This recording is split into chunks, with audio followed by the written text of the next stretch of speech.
Over the past couple of days, a previously unthinkable idea has quickly become increasingly popular in both Israel and Washington, usurping the Ayatollahs in Iran. Netanyahu has already started talking about, quote, regime change, and Polymarket, the crypto betting site that rose to prominence during the 2024 election, currently puts the odds at about 50-50. There were even reports that Trump had to veto an Israeli plan to assassinate Supreme Leader Ayatollah Ali Khamenei over the weekend, and on Monday, Netanyahu refused to rule out killing him in the future, insisting that Khamenei's assassination is, quote, not going to escalate the conflict, it's going to end the conflict. So, in this video, we thought we'd take a look at the idea of regime change in Iran, and whether it's actually a good idea.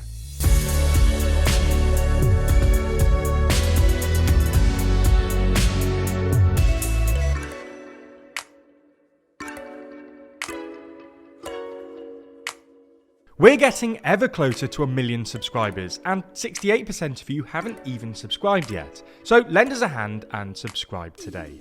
So let's start with some context. The Ayatollahs came to power after the Iranian Revolution in 1979, not because everybody loved them, but because Ayatollah Khomeini, the predecessor to the current Supreme Leader Ayatollah Ali Khamenei, had become the figurehead of the revolution, which was animated by antipathy towards the ruling Mohammad Reza Shah. Mohammad Reza Shah, commonly known as just the Shah, had taken total control over the Iranian state in 1953.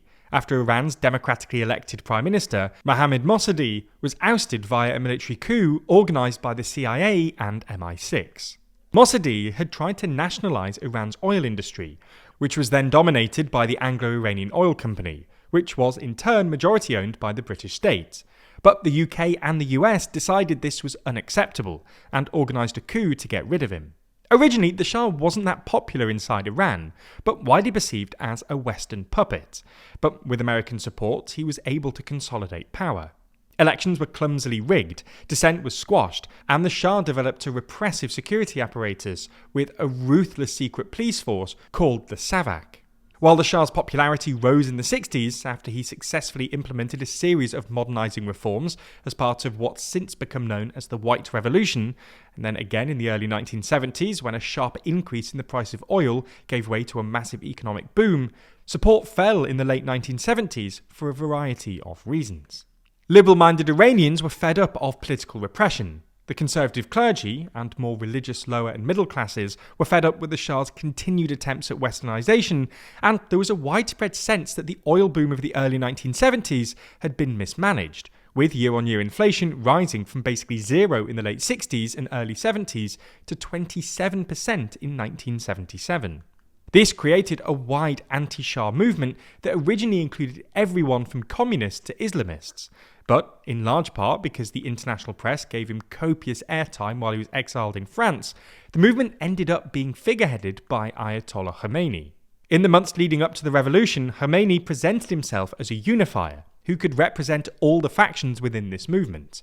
But once in power, the Ayatollahs quickly purged anyone who resisted their hardline Islamist style of governance and staged mass executions of political opponents. The Ayatollahs have been disliked by most Iranians ever since, and especially so in recent years, as evidenced by the recurring protests we've seen since really the late 2010s. It's not just their ultra-conservative Islamism. The Ayatollahs have also proved remarkably incompetent economic managers. Of course, some of this is down to the escalating sanctions that have been imposed on Iran by the West since really the mid-1990s. But even still, Iran's economic performance has been consistently appalling, and GDP per capita is barely higher than it was in 1986, according to World Bank data. To make things even worse for the Iranian regime, they've justified much of their political and economic repression on the grounds that it was necessary to prepare Iran for war with Israel and/or America. But it turns out they weren't very good at that either.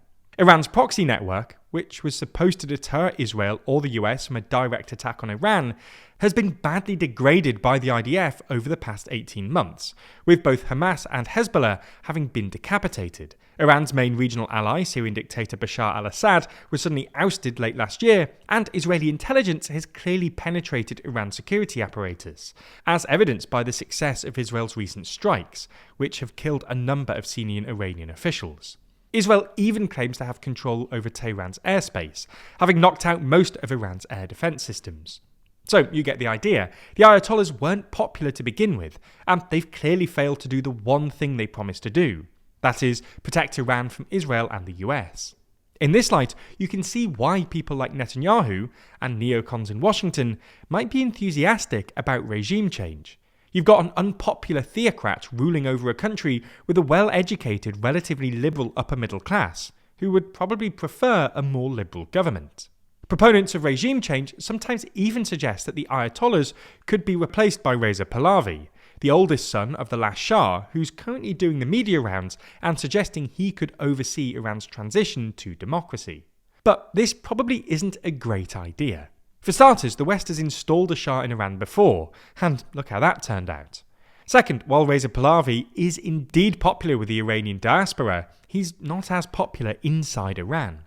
Reliable polling is difficult to come by, but most polls suggest that about a third of Iranians like him, more than any other opposition leader, but well short of a majority.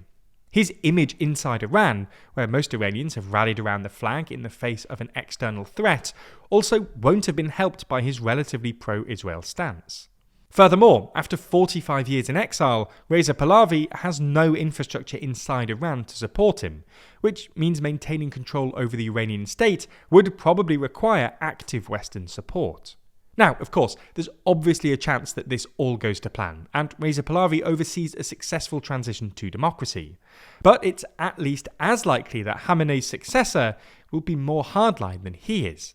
In the context of Iranian politics, Khamenei is actually somewhat of a conservative on the nuclear issue. He's repeatedly described the use of nuclear weapons as forbidden under Islamic law, and backed the first nuclear deal in 2015, when more hardline elements of Iran were calling for the regime to just dash for a bomb. We're obviously not saying that Khamenei is a great guy. The point we're trying to make is that his successor might plausibly be pro-nuke. Finally, the other very possible outcome is that the Ayatollah's downfall gives way to state collapse or civil war. This might not be a bad outcome from Israel's perspective. After all, a broken Iran will struggle to develop a nuke. But it would be terrible news for ordinary Iranians and a massive risk to regional stability. Like a lot of things right now, this topic is increasingly complex and ever-changing. And here at TLDR, we're committed to learning more to help us understand the world around us. Luckily for us, our sponsor this week, Brilliant, helps us do just this. We know that learning a little every day is one of the most important things you can do, both for personal and professional growth.